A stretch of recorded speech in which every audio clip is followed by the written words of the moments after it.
Buenas tardes, Panamá. Un placer saludarles. Yo soy Dustin Guerra y esto es La Otra Verdad a través de Next Canal 21 para toda la República de Panamá, a través de todas nuestras plataformas digitales para todo el mundo. Siempre es un placer estar con ustedes compartiendo una tarde llena de mucha información. Recordemos, en este momento se desarrolla el Foro Agropecuario, donde se encuentra el candidato presidencial del partido Realizando Metas y Alianza, José Raúl Mulino. Se encuentra en la provincia de Chiriquí, junto a importantes actores del sector agropecuario, uno de los más pujantes de este país y que aporta más a la economía. Bueno, ellos se encuentran reunidos discutiendo temas de agenda considerados altamente prioridad para las próximas elecciones. Al momento de tomar una decisión, el sector agropecuario es clave en toda esta discusión.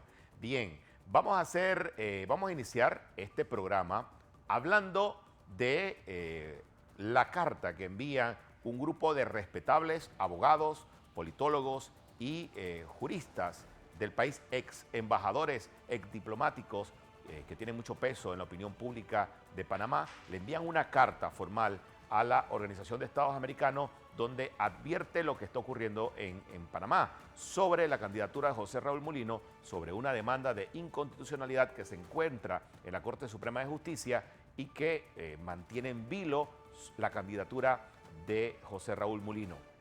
Esta carta ha sido replicada a nivel internacional por diferentes medios que están investigando lo que ocurre en nuestro país. Le doy un poco de contexto sobre la situación de esta demanda de inconstitucionalidad.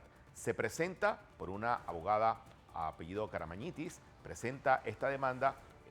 Lo que demanda es el acuerdo que sale de la sala del Tribunal Electoral, donde los 3 magistrados del Tribunal Electoral se reúnen por más de 10 horas, deciden inhabilitar a Ricardo Martinelli y en esa misma resolución, ese mismo acuerdo, establecen que José Raúl Mulino sería el candidato presidencial. Esto es demandado por inconstitucional en la Corte y queda en el despacho del magistrado Olmedo Arrocha, que inicia todo el trámite. A partir de hoy, si no me equivoco, el día viernes fue el último día de dicto, está corriendo días hábiles, corriendo ya el tiempo para que se presenten opiniones, comentarios sobre esta demanda por diferentes miembros de la sociedad. Sobre todo los que están presentando son abogados que están haciendo sus observaciones jurídicas. En medio de ese proceso, este proceso dura unos 10 días, la presentación de opiniones jurídicas sobre esa demanda, a favor o en contra. En medio de ese proceso se da a conocer esta carta que se le envía a Almagro y que genera mucha expectativa.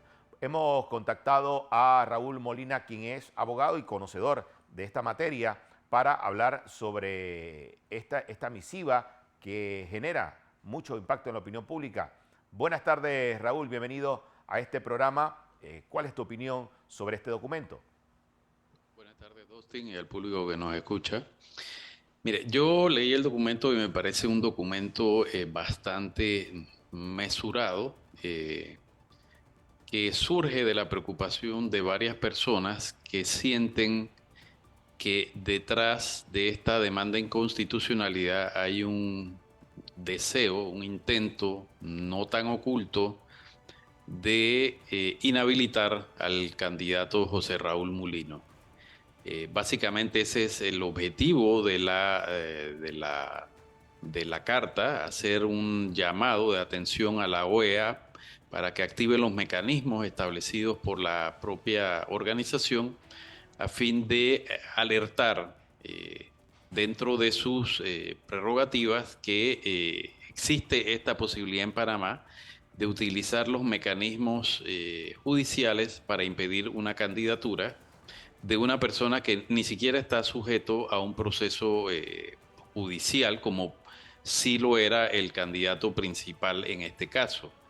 Así que haciendo esa abstracción de que no hay un caso judicial, no hay un proceso pendiente contra José Raúl Mulino, pues ha surgido esta preocupación porque parece ser que ese es el objetivo oculto o no tan oculto detrás de esta demanda de inconstitucionalidad. En materia jurídica se ha llevado a debate la posición del Tribunal Electoral y el poder que tiene la Corte Suprema de Justicia. La ley es clara en cuanto a las decisiones que tome el Tribunal Electoral. En este caso, este acuerdo es un acuerdo de los 3 magistrados y la decisión es privativa de la ley electoral. ¿Qué opinión tienes, Raúl, sobre esta controversia? Totalmente de acuerdo. Mire, el Tribunal Electoral tenía que adoptar una decisión en base a las normas existentes luego de la inhabilitación del señor Ricardo Martinelli, que era el candidato principal, y José Raúl Mulino, el candidato a vicepresidente.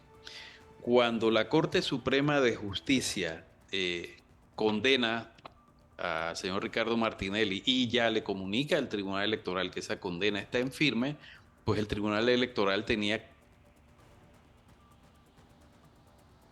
Constitución y el propio Código Electoral. ¿Y qué establecen? Bueno, que para ser candidato a presidente y para ejercer el cargo a presidente no puede estar condenada la persona por delito doloso. Entonces, esa condena definitivamente obligaba al Tribunal Electoral a tomar cartas en el asunto. Y el Tribunal Electoral, eso fue lo que hizo, se reunió en pleno y empezaron a discutir el tema. Y del acuerdo de pleno del 11-1 del 4 de marzo del 2024, se tomaron las siguientes decisiones. Inhabilitar al señor Ricardo Martinelli como candidato a la presidencia de la República por haber sido condenado mediante sentencia firme a pena privativa de la libertad mayor a 5 años. Segundo, ordena que en la boleta única de votación para el cargo de presidente de la República, en la casilla de los partidos realizando metas y alianza, esté el señor José Raúl Mulino, que recordemos era el candidato a vicepresidente y cumplió con todos los requisitos a uno de estos partidos para ser designado como candidato a vicepresidente formalmente. Tercero, inhabilita la candidatura de Ricardo Martinelli como candidato a diputado por el Distrito de Panamá, el Circuito 84. Ordena que en la boleta única de votación, el cargo de diputado para el 84 no está el señor Ricardo Martinelli y en su lugar Bien, vamos a retomar la comunicación con Raúl. ¿La tenemos? Bien. ¿Aló? Sí, vamos a retomar la comunicación con el abogado Raúl Molina, que nos está explicando la decisión que toma el Pleno del Tribunal Electoral. Los 3 magistrados, en un acuerdo de sala, toman esta decisión donde designan a José Raúl Mulino. Ahora el debate está en la influencia o la decisión que pueda asumir la Corte Suprema de Justicia y el suspenso que genera esto previo a unas elecciones. Estamos a 26, 27 días de las elecciones y todavía la Corte tiene esa demanda allí como una espada en el cuello para la democracia. Así se lo ha hecho saber también este grupo de juristas, embajadores y conocedores del derecho. Vamos a ver si retomamos la comunicación con Raúl. Bien, sobre este tema, recordemos de que el día viernes se fijó ya el tercer edicto. Estamos en 10 días hábiles para presentar argumentos y opiniones jurídicas sobre este tema. Vamos a ver si retomamos la comunicación con Raúl. Vamos a hacer un cambio comercial y vamos a regresar con más de este tema, muy interesante. Mientras tanto, les digo que se realiza el foro agropecuario en la provincia de Chiriquí, donde el candidato José Raúl Mulino se encuentra junto a sectores o dirigentes del sector agropecuario de la Asociación de Productores de Tierras Altas, exministros también de Desarrollo Agropecuario, están allí. Vamos a tenerle un informe sobre eso. Hacemos una pausa, por favor, no se vaya, quédese y regresamos con más aquí en este programa.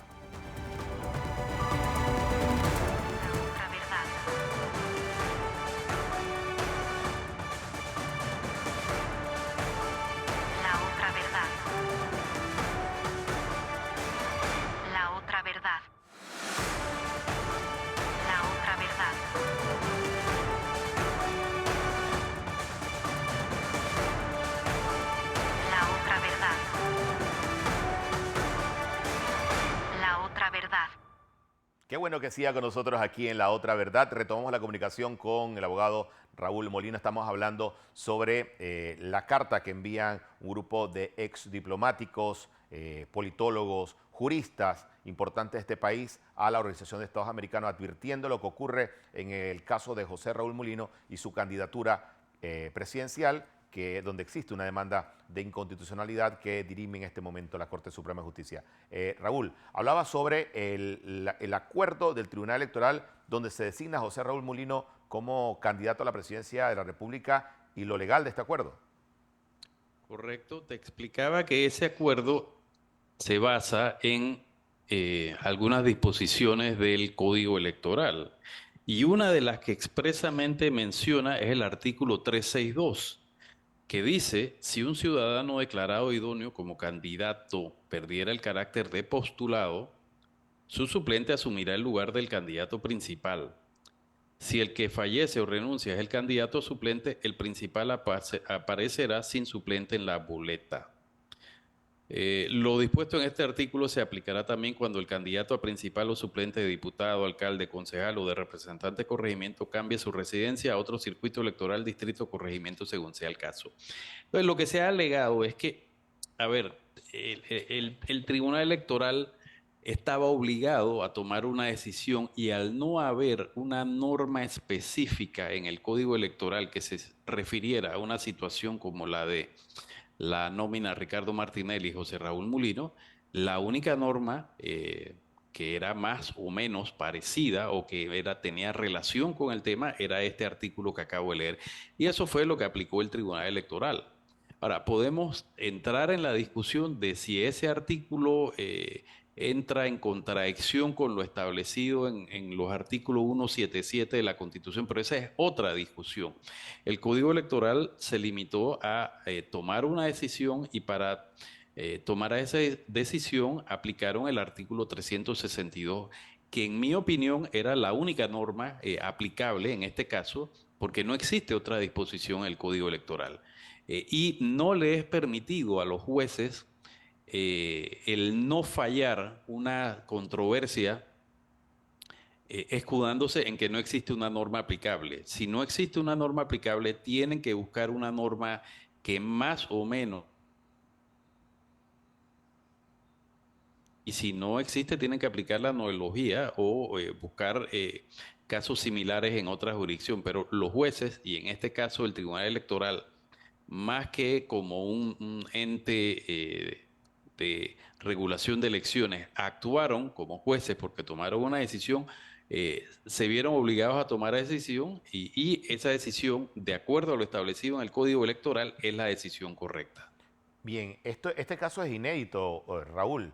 En una antesala a unas elecciones, estar todavía en suspenso por una decisión de la Corte Suprema de Justicia sobre un tema puramente electoral.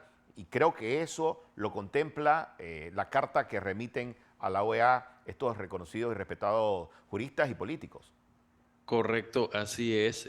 No conozco en caso de candidaturas presidenciales un precedente en Panamá sobre una situación como esta. Creo que en las elecciones del 2019 se inhabilitó al candidato a diputado, Ricardo Martinelli, pero esta es una situación totalmente distinta. Entonces, corresponderá al Tribunal Electoral y a la Asamblea Nacional, pasadas las elecciones del 5 de mayo, sentarse a pensar y discutir reformas al Código Electoral que contemplen una situación como esta. Bien, Porque realmente, a ver, más allá de que la Corte Suprema de Justicia es la competente para determinar si una disposición viola o no la Constitución, no debe ser la Corte Suprema la que esté dirimiendo a escasos menos de 30 días, 25 días de una elección, si uno de los candidatos si esa candidatura es válida o no es válida de acuerdo a la Constitución. Eso trae una zozobra que no es adecuada para un proceso electoral transparente y que queremos todos los panameños que se desenvuelva con normalidad y que el que saque más votos sea el reconocido por todos como el nuevo presidente de la República. Si miramos la región, en caso de Guatemala, lo que ocurre en Ecuador, el hecho que la OEA tenga ya conocimiento formal a través de esta misiva de lo que ocurre en Panamá, ¿qué representa a criterio tuyo, Raúl, conocedor del derecho? Bueno, representa una situación que puede ser preocupante porque tenemos los precedentes tanto en Nicaragua en que se inhabilitan candidatos y cada vez que alguien dice que quiere ser candidato, pues el gobierno del señor Daniel Ortega buscaba el mecanismo para inhabilitarlo y le inventaban algún proceso o alguna condena o lo inhabilitaban así de buenas a primeras. Lo mismo ha ocurrido ahora recientemente en Venezuela donde el Tribunal Supremo Electoral, creo que ese es el nombre, se inventó una inhabilitación a la señora María Corina Machado, quién sabe por qué razones. María Corina decide postular a otra persona y tampoco la reconocieron como tal. Entonces, hay una tendencia en Latinoamérica de que la política se continúa por los medios judiciales y yo creo que esto es muy peligroso, muy lamentable. Más allá de que podamos estar de acuerdo o en desacuerdo con determinado candidato, yo creo que los procesos electorales deben ser abiertos y transparentes. Hay una preocupación legítima de que en este caso se esté utilizando este mecanismo para impugnar una candidatura que hasta el momento ha cumplido con todos los requisitos establecidos en el Código Electoral. Si hay algo que debe ser demandado inconstitucional, en todo caso, no es la decisión del Tribunal Electoral, sino el Código Electoral. Muchas gracias, Raúl Molino. Excelente la explicación del tema de este recurso y esta misiva que envían este grupo de importantes personajes de este país a la Organización de Estados Americanos. Gracias por estar con nosotros aquí y darle a nuestra audiencia un escenario jurídico de la situación de la candidatura de José Raúl Molino. Muchas gracias. Bien, Muchas gracias a ti. avanzamos en este programa y hay otras opiniones. Hoy en la mañana también estaba escuchando al abogado Alfredo Vallarino, lo entrevistó Fernando Correa en el noticiero matutino sobre toda la incertidumbre que existe sobre la candidatura de José Raúl Molino y la controversia que se genera entre la Corte Suprema de Justicia y la postura del Tribunal Electoral, que a criterio de muchas personas ha debido ser un poco más enérgico en defender el acuerdo donde coloca a José Raúl Molino como un candidato a la presidencia de la República. Vamos a escuchar parte de las declaraciones del abogado Alfredo Vallarino hoy en la mañana aquí en Next. Toda la comunidad abogadil, ya a nivel de que se pronuncien incluso desde afuera 20 expresidentes de América sobre la preocupación de que la forma en que esto puede afectar el proceso electoral, de que se pronuncien gremios como la Cámara de Comercio, el Colegio Nacional de Abogados que reúne a todo el conglomerado de abogados, la cantidad de abogados que se han pronunciado sobre este tema, sobre temas constitucionales como Miguel Antonio Bernal, Ernesto Cedeño, la propia Ana Matilde Gómez, Juan Diego Vázquez, varios de los candidatos presidenciales, Ítalo Antinori, Edgardo Molino Mola, Arturo Hoyos, y todas las personas que muestran lo equivocado que desde el punto de vista de la mayoría de los abogados está la opinión de Harry Díaz y del colega Publio. Quiero decirte, la Constitución nuestra reserva de manera privativa a el Tribunal Electoral cualquier interpretación que tenga que ver con la norma electoral. Nuestra Constitución no habla por ningún lado ni de primaria, ni de la forma en que un suplente asume, no habla absolutamente nada relacionado a eso. Lo que te dice la Constitución, ¿verdad?, es que el Tribunal Electoral es quien ante cualquier vacío, cualquier tema que haya que interpretar, es el Tribunal Electoral quien le toca tomar esa decisión. Que de paso sea, no es que nosotros en su momento dado, cuando pasó esto sobre Ricardo Martinelli, nosotros compartíamos ni la decisión ni la forma en que lo hizo el Tribunal Electoral en el sentido de quitar a Ricardo Martinelli, pero es el último lugar, es el Tribunal Electoral. Aquí se ha querido traer dos vertientes de este tema, y uno es que José Raúl Mulino no fue electo en primarias. Y como te dije, la Constitución Nacional no exige que el candidato sea electo en primarias. Son temas de exigencia de ley de cómo la persona llega al puesto. De hecho, si tú lo puedes ver, Martín Torrijos, Ricardo Lombana y Melitón Arrocha tampoco llegan por primarias a su candidatura, lo que no quiere decir que no cumplen con los requisitos de ley.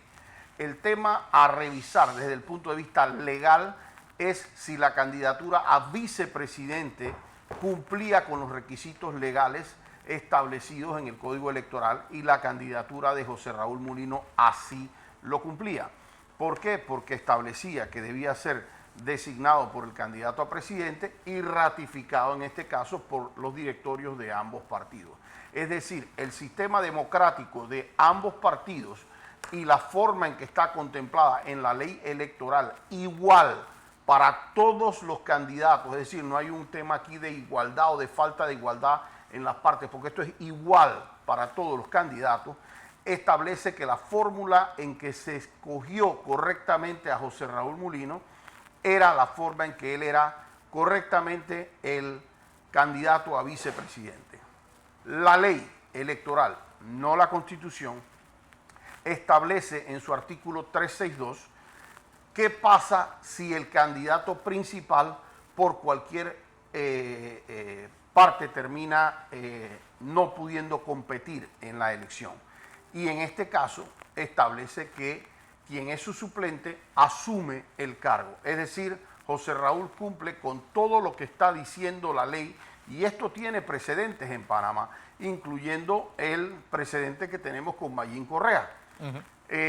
Cuando la ley también, la Constitución también dice en su artículo 143 que el mismo día que se elige un candidato a diputado, se elige ese mismo día su suplente.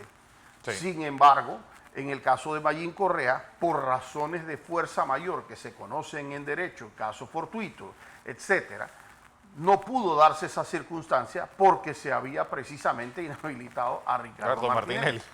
Entonces, Mayín Correa, sin un suplente, no solamente termina compitiendo, sino que termina electa, y ha estado durante 5 años como la diputada dentro de eso. Te puedo decir, hay normas constitucionales que también han estado sujetos a este tema de la fuerza mayor o caso fortuito. Por ejemplo, se establece que nuestra asamblea va a estar constituida por 71 diputados, ¿verdad? De acuerdo a cómo se establecen los circuitos, etcétera. Y aquí recordaremos que cuando aquí ciertos circuitos, las elecciones fueron anuladas en varios circuitos, la Asamblea Nacional no estaba constituida por esa cantidad de miembros porque eran razones de fuerza mayor. Esas razones de fuerza mayor, la ley contempla, es la ley electoral, no la Constitución, la que contempla cómo se llena ese vacío. Tratar de decir de que esto viola el concepto de igualdad contenido en el artículo 19 es un absurdo de proporciones mayores, porque este sería exactamente la misma fórmula y el mismo escenario que se aplica a cualquiera de los candidatos que hubiera tenido esta circunstancia. Es decir, no es un privilegio que se contemple en favor de José Raúl Mulino, y ni siquiera él lo ha peticionado, sino que fue una decisión del máximo organismo electoral interpretando la ley electoral y no la Constitución Nacional. Entonces, yo lo que sí creo que esto le está haciendo mucho daño, el ruido nada más ya le está haciendo mucho daño al sistema, al país como tal, y también a las elecciones. Si aquí a 2 o 3 días de las elecciones se toma una decisión de decir, ni Dios lo permita, porque no lo permite la Constitución tampoco, ni la ley tampoco, de decir es que aquí se va a descarrilar o a José Raúl Mulino o al partido realizando metas, cualquiera de las dos, sería afectar toda la oferta electoral del partido realizando metas, sería un fraude electoral disfrazado, Sí. hecho a nivel de la Corte Suprema de Justicia. Dios no lo quiera, estaríamos viendo disturbios y estaríamos viendo una situación de caos en este país. Y al ver esa situación de caos en este país, imagínate lo que pudiera ocurrir. Hay gente que está hablando de que la propuesta de Harry decía que se pospongan las elecciones. Imagínate. O sea, que se pospongan las elecciones, imagínate, que no se hagan elecciones. Y luego de eso, imagínate tú que nosotros tengamos el día de mañana posponiéndose elecciones y quién de los otros candidatos va a ganar. Están en el 10%, en el 11%, ¿qué vamos a tener nosotros? Un presidente con 15% Sí. y 10 diputados. La democracia es que la mayoría de un país pueda legítimamente escoger a quien le dé la santa y regalada gana. Esa es la mayoría, esa es la democracia en este país.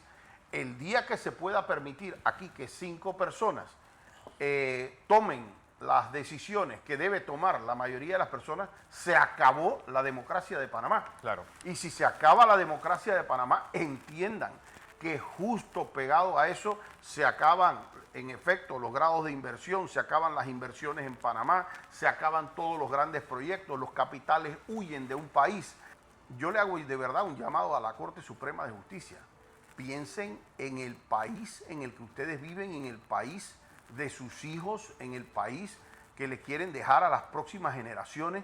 Nosotros no podemos aquí dejar un país de caos, de conflicto, porque nosotros simpatizamos o no con un grupo o porque nosotros... Interesantes las declaraciones de Alfredo Vallarino. Mire, yo coincido con gran parte de lo que dice Alfredo, sobre todo en la decisión de los panameños de elegir a su candidato presidencial o a su presidente de la República o a su presidenta, respetando a Zulay Rodríguez y a la profesora Maribel Gordón. El panameño tiene esa decisión en sus manos. ¿Por qué la Corte Suprema de Justicia va a tomar la decisión que debería tomar 3 millones de panameños? Yo creo que eso es lo correcto, permitirle a José Raúl Mulino que corra. Y una observación muy, muy, muy importante. El hecho que José Raúl Mulino se convierta en candidato presidencial lo decide el Pleno del Tribunal Electoral y los 3 magistrados a través de su acuerdo. Bien, lo apunta Alfredo Vallarino. No es una decisión que Mulino pidió que lo pusieran de candidato presidencial. Según la ley electoral, él reemplaza a Ricardo Martinelli porque Ricardo Martinelli es inhabilitado. Tiene que reemplazarlo su vicepresidente, su candidato a la vicepresidencia. Entonces, esa decisión la toma el Tribunal Electoral de Panamá. Sus 3 magistrados en una sala de acuerdo la toman. Ahora bien, se presenta esa demanda con matiz político, con interés político, para impedir que José Raúl Mulino sea candidato presidencial. Cuando usted revisa todas las encuestas y usted revisa los sondeos, todas las votaciones que se están haciendo, los simulacros de votaciones que se están haciendo, y usted ve que José Raúl Mulino tiene más de 20 puntos porcentuales por arriba de sus más cercanos competidores, que es el caso de Martín Torrijos, Rómulo Ruc y Ricardo Lombana, que aparece con 10, 11 y 9%, ¿sí? Si usted le aplica el margen de error, que generalmente en todas las encuestas es 2.8, si usted revisa eso, usted se da cuenta que la elección está bien marcada, según las encuestas, marcada por un candidato que es el favorito de preferencias o el que acapara la preferencia del electorado, por lo menos en las encuestas y en los sondeos y en los monitoreos. Es José Raúl Mulino con más de 30% de los votos.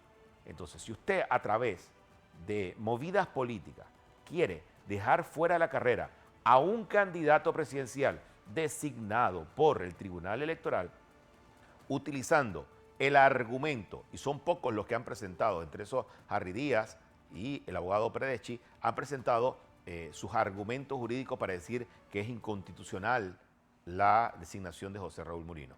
Son muy pocos los que han presentado algún argumento. Sin embargo, del otro lado están juristas como Miguel Antonio Bernal, que han hecho una sustentación jurídica de por qué es constitucional y por qué se debe respetar el poder del Tribunal Electoral y el poder que tienen los magistrados. Es un tema electoral, no es un tema de la Corte Suprema de Justicia. Eso tiene que quedar muy claro. Entonces, el argumento que siempre yo he presentado a las personas que me preguntan, ¿y qué opinas del tema? ¿Por qué lo están haciendo? Lo están haciendo porque a nivel de popularidad, a nivel de aceptación, algunos candidatos, porque no son todos, han decidido ir por debajo de la mesa, han decidido ir por el pasillo oscuro, tratando de buscar cómo sacar a los competidores que tienen mayores opción. Lo hicieron con Ricardo Martinelli y ahora lo quieren hacer con José Raúl Mulino. Lo que nunca esperaron, y eso es evidente, nunca esperaron que al sacar a Ricardo Martinelli iba a trasladarle el voto a José Raúl Mulino, o por lo menos el apoyo. Eso de endosar el voto ha sido discusión por mucho tiempo, que no, ningún candidato traslada el voto, ningún candidato endosa voto. En el caso de Ricardo Martinelli es un caso excepcional y es un caso digno de estudiar. Él ha trasladado el voto, más del 30% de su voto duro lo ha trasladado a José Raúl Mulino. Incluso el partido Realizando Metas tiene valores positivos, el único partido que tiene valores positivos. En la actualidad es el partido Realizando Metas, tiene 5% de aceptación en comparación con el valor negativo de los otros partidos políticos que todos marcan en rojo. Bueno, Realizando Metas es el único partido que marca en positivo y eso tiene una traducción y es Ricardo Martinelli. Ricardo Martinelli le traslada el apoyo popular pidiendo el voto para José Raúl Mulino y eso se refleja en las mediciones y en las encuestas. Los detractores de Realizando Metas y de Ricardo Martinelli nunca esperaron que eso iba a ocurrir. Esperaron que una vez Mulino en la carrera presidencial no iba a marcar los números que está marcando. En pocos meses de campaña presidencial, nunca se les olvide, hay candidatos que tienen más de 4, 5 y hasta 10 años trabajando para ser candidatos a la presidencia de la República. ¿Sí? En el caso del candidato oficialista, además de haberse gastado más de 25.000 millones de dólares en deuda a través del gobierno, terminó una campaña millonaria intentando ganar preferencia de los electores y las encuestas. Me refiero a las encuestas para que no digan, no, que está especulando. Las encuestas, todas las que se han hecho, no lo benefician. ¿Eso qué quiere decir? Que el electorado está claro. Y el voto castigo, que siempre he conversado con ustedes, va a haber un voto castigo el 5 de mayo. La gente está molesta. Hoy en la mañana entrevistaba a el profesor catedrático economista Olmedo Estrada y hacía un análisis muy completo de la realidad económica del país. El próximo gobierno no va a recibir un país lleno de dinero, va a recibir un país con problemas de ingresos serios, va a recibir un país sin una actividad minera que aportaba divisas al país. Bueno, ese ingreso lo perdió el gobierno. Y cuando habla del gobierno completo, no el gobierno PRD, porque el gobierno PRD es el que lo pierde, pero a nivel de Estado, a nivel de país, lo pierde el país. Entonces, ese hueco que está dejando perder el ingreso de la actividad minera se ve reflejado al momento que usted trata de ejecutar un presupuesto, donde usted tenía presupuestado una cantidad de ingresos y una cantidad de gastos. Bueno, los gastos se mantienen y crecen, sobre todo en planilla, pero los ingresos van en picada y van cayendo. Además de eso, cuando usted revisa después de la pandemia, hay una gran cantidad de desempleo. Hablaba cifras de 60.000 empleos desempleados por año se están generando en promedio. Imagínense esa cifra, son 60.000 personas que pasan de un empleo formal, de estar en planilla, a hacer servicio profesional o a estar en la informalidad. Esos no aportan a la Caja del Seguro Social, no aportan a la Dirección General de Ingresos, no aportan formalmente porque perdieron su estatus de formalidad. Todos esos elementos, si usted le suma también de que al caer la economía, al bajarle la velocidad a la economía, a no estar dinámica, al no haber circulante, la gente deja de consumir. El consumo es el que dinamiza también las divisas y el dinero. Hay mucho dinero también que se está yendo al extranjero porque hay extranjeros en el país que están trabajando para mandarle a sus familias. Eso también es entendible. Hay una serie de condiciones que este gobierno le va a heredar al próximo gobierno. No le está heredando un país lleno de dinero con mucho presupuesto. Le está heredando un país con muchos problemas sociales, muchos problemas económicos, muchos problemas de seguridad. Y más adelante en este programa le voy a mostrar solo algunos videos que han circulado en redes sociales de hechos delictivos que se han dado a plena luz del día, de hechos de balaceras donde hay niños que han resultado muertos y niños heridos. Eso en Panamá. no comparándolo con Francia, eso es Panamá. Se los voy a presentar más adelante. Pero mire, en esta desesperación de querer inhabilitar, sacar candidatos, armar procesos para tener un camino, entre comillas, más libre, que no lo logran, no lo han logrado hasta ahora, porque no logran acaparar la atención del electorado, han hecho todo tipo de cosas y estamos a menos de 25 días de las elecciones del 5 de mayo. Y no puede ser posible que estemos todavía discutiendo o analizando si José Raúl Mulino va a ser candidato presidencial, porque si la Corte Suprema de Justicia se lo puede impedir, si los magistrados van a ser objetivos en su interpretación, si se va a considerar o no las posturas de los juristas. Mira lo que ocurre.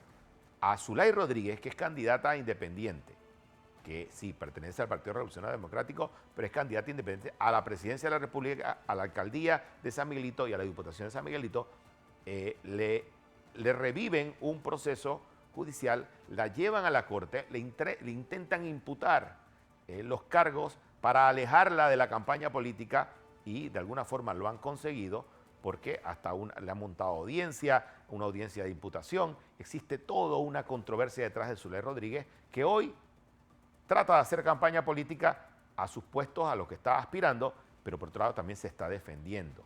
Ella en esta semana hizo fuertes declaraciones en un foro, un conversatorio, contra José Isabel Blandón.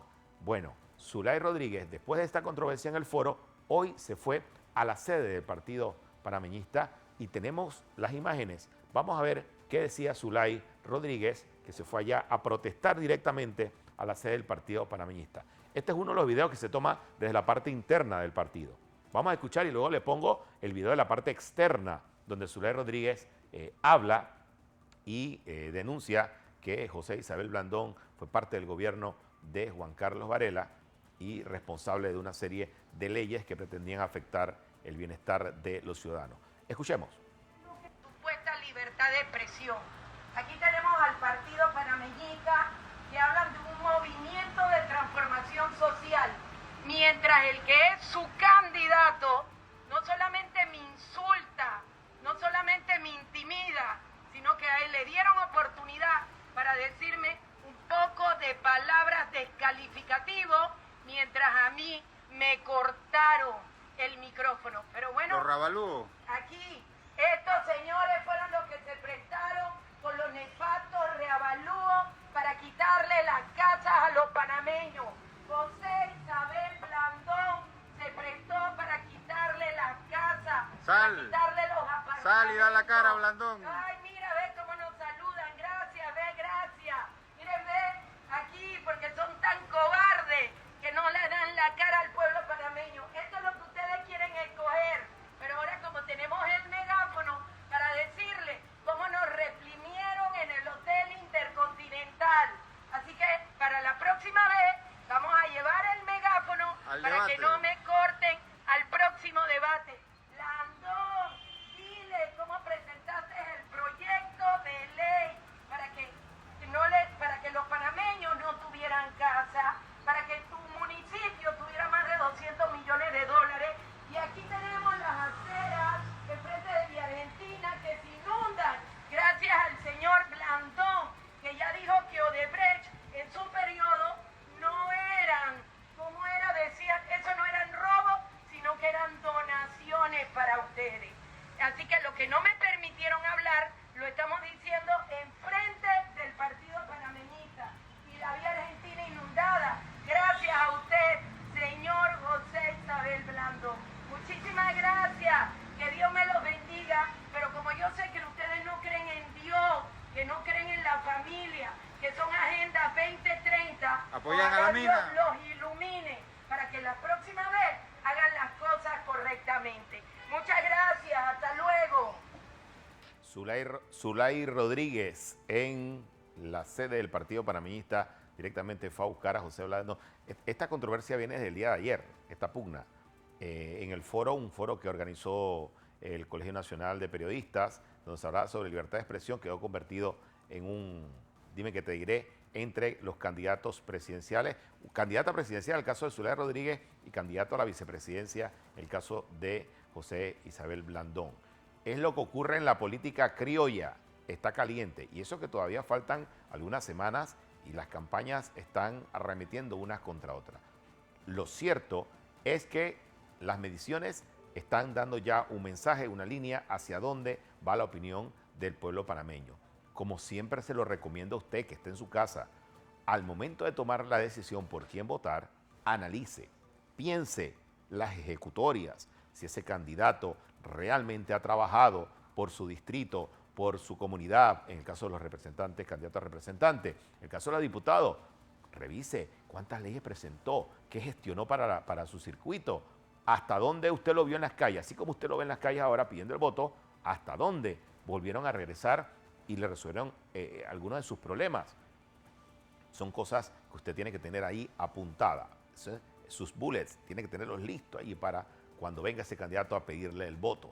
No solo es banderas, no solo es fotos, no solo es la fanfarria, no señores. Piense en las propuestas y mire las ejecutorias. Haga una pausa para comerciales. Voy a regresar con hechos de violencia que se han dado en nuestro país. Y también quiero hablarles sobre algo que está pasando en el Corredor Norte. Algo que por supuesto, a mí me llama mucho la atención que no se haya podido corregir y que siga ocurriendo. Hacemos la pausa y regresamos con este programa, La Otra Verdad. La otra verdad.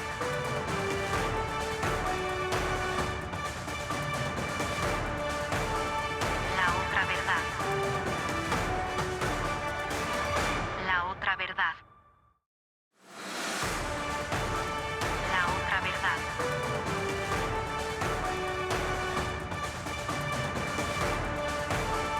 La otra verdad. La otra verdad. Qué bueno que siga con nosotros aquí en La Otra Verdad. Saludos para toda la redacción de Next que está activada, la Next Noticias, buscando todas las informaciones y debatiendo todas las cosas que están ocurriendo allí por los corrillos políticos. Están al rojo vivo toda la política nacional. Mire, quiero mandarle un saludo a toda nuestra audiencia en la provincia de Chiriquí, también en la región de Azuero, en Chorrera, a toda la sintonía que tenemos en Chorrera, a la tía Noris y a toda la gente que a esta hora prende el televisor para conocer todo lo que ocurre en Panamá a través de este programa. Recuerde seguirnos a través de nuestras redes sociales, @DustinGuerra, La Otra Verdad Panamá. Mire lo que ocurrió en la tarde de ayer en el sector de San Joaquín. Se reporta una balacera y mire este video. La persona que usted ven ahí es la persona que recibe el atentado. La parte de atrás ve a los sicarios que disparan contra él. Aquí lo preocupante, y es lo que yo quiero resaltar, es que en este ataque, dice que se dio en el sector de Villa Granada, San Joaquín, resultaron heridos 4 niños, entre esos uno de 2 y uno de 5 años. Adulto de 23 años, hecho de violencia registrado en la tarde de ayer. Esto es Panamá, esto no es Francia, esto es Panamá. A plena luz del día, atentan contra una persona y en este atentado resultan heridos niños. Por Dios, esto no puede estar ocurriendo en nuestro país. Un llamado de atención a las autoridades. Es lo más preocupante. Víctimas inocentes de la violencia, niños. San Joaquín, un sector muy populoso. Vamos a ver si ponemos nuevamente el video para las personas que no lo vieron. Mire, esta persona viene caminando, aparecen atrás los pistoleros que disparan contra él y en esa balacera resultan heridos niños de 2 y de 4 años de edad y otras personas, más de 4 heridos. Esto ocurrió aquí en el sector de San Joaquín. Mire que vamos a ver si logramos, le quiero poner otro video, vamos a ver si se lo pasamos a producción, que también es un hecho de violencia que se registra donde asaltan a unas personas que iban caminando. Iban caminando, aparecen 2 sujetos en un vehículo y le roban a la fuerza con pistola. Vamos a ver si se lo pasamos a producción porque también esto ocurrió aquí en Panamá. Son hechos de violencia. Me hablan por acá que también hay operativos en el Corredor Norte. están deteniendo a algunas personas. Hechos de violencia que ocurren en nuestro país. Por ahí lo vamos a poner en las redes sociales, el otro video, que ocurre en el sector de Chorrera. Unas personas que vienen caminando, van para su casa, un vehículo, se bajan dos personas con arma de fuego, lo despojan de todas sus propiedades, de todo lo que llevaban. Teléfonos, carteras, intentan forcejear, intentan que no le quiten las cosas y la amenazan con dispararle. Entonces, esto está ocurriendo en nuestro país. Yo quería también hacer una denuncia, si se puede decir una denuncia. Me ocurrió a mí el día sábado, en el Corredor Norte. Mire, hay un tramo en el Corredor Norte, después de la salida de Brisas del Golf, hacia el sector de Villalobos Pedregal, en el Corredor Norte. En el primer puente, en el paso vehicular, abajo se ponen unas unidades de la Policía Nacional, de la Policía del Tránsito, con radar en mano. Y comienzan a parar a los vehículos, me pararon a mí, argumentando de que yo venía a más de 90 kilómetros por hora en esa vía. Mira, este es el hecho de tránsito que ocurre, el hecho policíaco que ocurre en el Corredor Norte en este momento. ¿Sí? Hay un operativo policial fuerte allí en el Corredor Norte, muchas unidades de la policía, hay un auto ahí acordonado por parte de la Policía Nacional. Entonces, le comentaba lo que ocurre allí, en esa zona entre la salida de Brisas del Golf y la entrada a Villalobos por el Corredor Norte. Debajo del puente, del primer puente, se ponen siempre unidades de la Policía del Tránsito con radar en mano. Pero esa zona no está señalizada de 90 kilómetros, la gente viene normal a sus 100 kilómetros en el corredor, es una autopista, es el corredor. Y los policías se ponen allí a esperar. Los policías que están allí me detienen y yo les digo, pero ¿dónde dice que esta zona es de 90 kilómetros? Dice que esta es una zona de 90 kilómetros, usted lo tiene que saber. ¿Cómo usted va a saber en el Corredor Norte qué zonas de 90, de 100, de 110? Está señalizado, por eso es que el Corredor Norte, tanto como el Corredor Norte como el Corredor Sur, están bien señalizados. En ese tramo no habla de ningún 90 kilómetros. Ellos están un sábado en horas de la mañana haciendo festín, boleteando gente estratégica y sospechosamente en esa área, ¿sí? Se ponen con un radar detrás del vehículo a parar vehículos, a parar autos. A mí, de verdad, que yo soy un respetuoso de la ley. Si yo infringo la ley y me tiene que boletear, yo acato mi boleta sin ningún problema. Lo que no me gusta es cuando es injusto.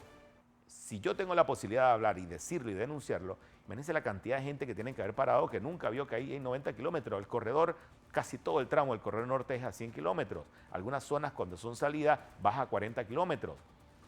Todo está debidamente señalizado. Yo los reto, yo los invito a los señores de la Policía Nacional que revisen si en esa zona hay alguna señalización en el tramo de ida de Brisas del Golf hacia la salida de Villalobos, y ahí dice 90 kilómetros y verán que no hay ninguna señal que diga eso. Entonces, para suerte mía, en esta discusión que tuve con los policías, ¿sí? Se me cae mi billetera. Mire esto es mala suerte, pura y dura. Se me cae mi billetera sin yo darme cuenta, agarro el vehículo y cuando llego a la salida de la 24 de diciembre me doy cuenta que no llevo la cartera. Yo me regreso por el corredor para venir a buscar mi cartera. Necesito mi cédula si yo quiero votar el 5 de mayo. Cuando llego a donde están los policías, porque estaban ellos solos ahí, me dice, viene por su cartera, ¿verdad, señor Guerra? Yo sí, llevo por mi billetera. Tenía $65 en la cartera, lo corro crédito porque los metí antes de salir de la casa. Bueno, cuando me dan la cartera, me dice, no, que un señor la encontró allí y no las dio. Cuando yo reviso la billetera, adivinen, no había ni un centavo. Sí estaban los documentos, no había ni un centavo. Ellos se mostraron sorprendidos que ahí no había nada, que ellos tienen videos y tienen imágenes. Señores de la Policía Nacional, yo les hago un llamado. A mí, de verdad que el dinero sí me importa, pero aquí para mí es la acción. Ustedes quieren ser ejemplo para la sociedad, entonces tienen que dar el ejemplo de verdad. No pararse en zonas donde no hay señalización a poner boletas. ¿A quién perjudican? Perjudican a los conductores que quizás no ven que no hay ninguna señalización, es que no la hay. Y por otro lado, hay que ser un poco más correcto en todas las acciones que ustedes hagan como miembros de la Policía Nacional. Tenía que decirlo. Yo dije que no lo iba a decir, pero tuve que contarlo. Yo tengo videos y todo, pero no vale la pena. Simplemente la denuncia, una advertencia para que revisen a lo que están haciendo en el corredor. Ahí hay cámaras. En el Corredor Norte hay cámaras por todos lados. Ahí se puede revisar todo lo que les estoy diciendo y pueden verificar si es verdad. Bien, quiero poner entrevista. Hoy tuve la oportunidad de entrevistar a Gilberto Romero en horas de la mañana en el noticiero de Next, hablando sobre la situación económica del país. Mire, más del 50% de los comentarios y mensajes que yo recibo en mi teléfono tienen que ver con el tema económico, la situación económica y el costo de vida. Gilberto habló de temas muy importantes como el alza de la energía eléctrica y cómo está golpeando la economía familiar. Vamos a ver partes de declaraciones de Gilberto Romero, quien es candidato a diputado y también vocero del partido Realizando Metas. Veamos.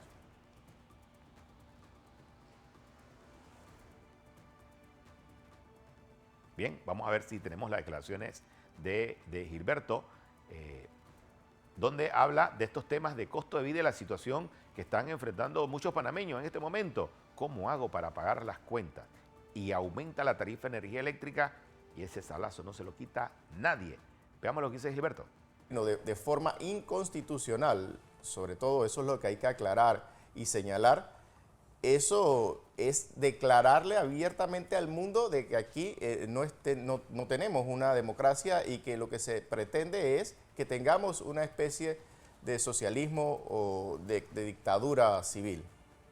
Bien, ¿qué dicen estos? Les voy a leer parte de lo que dice esta carta que está remitida a la Organización de Estados Americanos. Dice, para efecto, el grupo conformado por Eloy Alfaro, ex embajador de Panamá en Estados Unidos, Enrique Dobarrio, representante de Panamá ante la OEA, Miguel Antonio Bernal, constitucionalista, Carlos Guevara Mann, politólogo, José María Castillo, también aparece firmante de esta carta, y José Miguel Alemán. Firman esta misiva, afirman que el artículo 143 de la Carta Magna es claro al disponer que será el Tribunal Electoral el que reglamentará, interpretará y aplicará la ley electoral y por consiguiente conocerá las controversias que se originen de esta aplicación.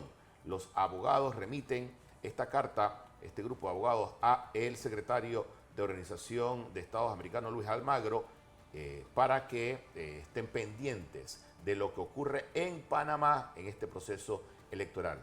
La campaña de José Raúl Mulino avanza y hay fuertes cuestionamientos sobre la tensión que generan este tipo de acciones legales que se manejan sobre todo en la Corte, Gilberto. Sí, lo que sucede es que hay que entender que no existe nada dentro de la Constitución que diga que no puede correr José Raúl Mulino. O sea, ellos están queriendo hacer algo totalmente inconstitucional porque la Constitución tampoco lo dice.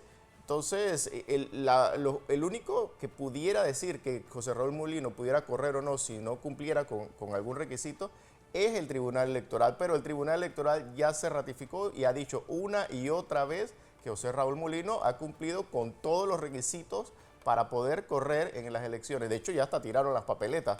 Ellos estaban bajo la presión que tenía del Ejecutivo y del Legislativo, dilatando ese proceso de la impresión de las papeletas, pero ya después de un tiempo se dijeron, bueno, ¿sabes qué? Ya nosotros no podemos seguir dilatando esto y vamos a continuar porque el señor está dentro de todas las reglas, ha cumplido con todo y cada uno de los requisitos que se necesitan para poder correr de forma legal. No hay nada que pueda evitar que eso suceda. Bien, ahí ya esta semana van a estar saliendo nuevas encuestas. Se habla de que José Raúl Mulino sigue superando más del 30% de la aceptación popular y hay un entre 19 y 20% de personas que están indecisas. Ese grupo de indecisos en estas últimas semanas de campaña electoral, ¿qué mensaje le manda a la campaña de José Raúl Mulino, Gilberto?